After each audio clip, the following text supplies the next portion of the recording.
all exporters from New Zealand should look at Australia first, because it's obviously a similar country to ours, but it's a much larger market opportunity, particularly with the different states, and the education system is very similar. And so, when you're looking at a market, you look at something you can access easily for a reasonable cost. You can go back and forward, because many times you have to go several times to a market to actually achieve something. So Australia is a really good market as a starting point to build up your revenue. Because I am Australian, and I still carry an Australian passport, naturally. So I am Australian. So people welcome you back. But I had to learn a lot about, because each state is still slightly different to New Zealand, and you have to learn about the criteria of that. And there's a fierce competition too. People always try to beat one another up in the sense of the competitive world. So you just basically stick up your shingle, go along, take a box of books, strap them to your back, and away you go. And if anyone will listen, well, good on them.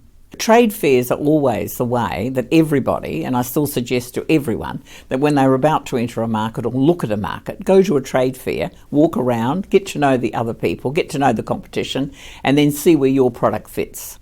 So you can go to an educational show, take a booth, put your books on the stand and start talking to teachers, and the teachers attend the fair and people attend the fair.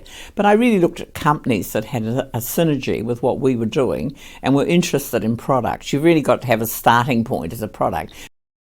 At that time I was in the corporate world, of course, and this was a newspaper company who was predominantly newspapers and magazines, and had never really been in educational books or anything like that. So I really had only a limited time to build up a revenue base to show them that there was an export potential, because they had never exported, they had never thought about it. And even the books I published in that group were a range of books for trade books, for the history of Air New Zealand, etc., for the bookshops in New Zealand. They weren't export material. So I really had to learn and develop and show them how export works. But I didn't know anything about exporting, and I had to learn, really. I had to learn fast. And there was no one in our corporation who could teach me as well, because they were a newspaper company.